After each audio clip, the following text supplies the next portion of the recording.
బాలీవుడ్ ప్రముఖ నటి ఊర్వశి రౌతెల తన సినిమాలు స్పెషల్ సాంగ్స్తోనే కాకుండా తన ఫ్యాషన్ సెన్స్తోనూ వార్తల్లో నిలుస్తుంది. ప్రస్తుతం ఈ బ్యూటీకి భారీ డిమాండ్ ఉంది. ముఖ్యంగా హిందీతో పాటు దక్షిణాది సినిమాలలో స్పెషల్ సాంగ్స్కు కేర్ ఆఫ్ అడ్రస్గా మారిపోయింది ఊర్వశి. ఇక కేసన్ ఫిల్మ్స్ ఫెస్టివల్లో రెడ్ కార్పెట్పై క్యాట్ వాక్ చేయటం తనకు చాలా ఇష్టమని పలు సందర్భాల్లో చెప్పుకొచ్చింది అందాల తార. అలా ప్రస్తుతం జరుగుతున్న కెన్స్ ఫిల్మ్ ఫెస్టివల్లో కూడా తడుక్కుమంది ముద్దుగుమ్మ. ఎప్పటిలాగే తన వస్త్రాధారణ అందంతో అందరి దృష్టిని ఆకర్షించింది.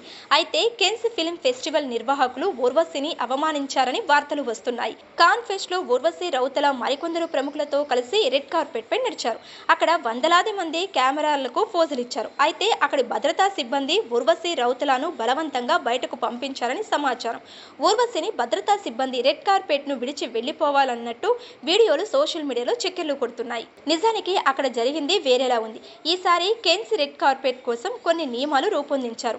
అందులో భాగంగానే సెలబ్రిటీలు రెడ్ కార్పెట్ మీద ఎంతసేపు ఉండవచ్చనే దాని గురించి నియమాలు పొందుపరిచారు. ప్రతి సంవత్సరం రెడ్ కార్పెట్ వాక్ కారణంగా సినిమా ప్రదర్శనలు, ఇతర కార్యక్రమాలు ఆలస్యం అవుతాయి కాబట్టి ఈ నియమాలు రూపొందించారు. కానీ ఊర్వశి రౌతెల షెడ్యూల్ చేసిన సమయం కంటే ఎక్కువసేపే రెడ్ కార్పెట్ మీద నిలబడి కెమెరాలకు పోజులిచ్చింది. ఈ కారణంగానే సెక్యూరిటీ నటిని బయటకు పంపించారని చెబుతున్నారు.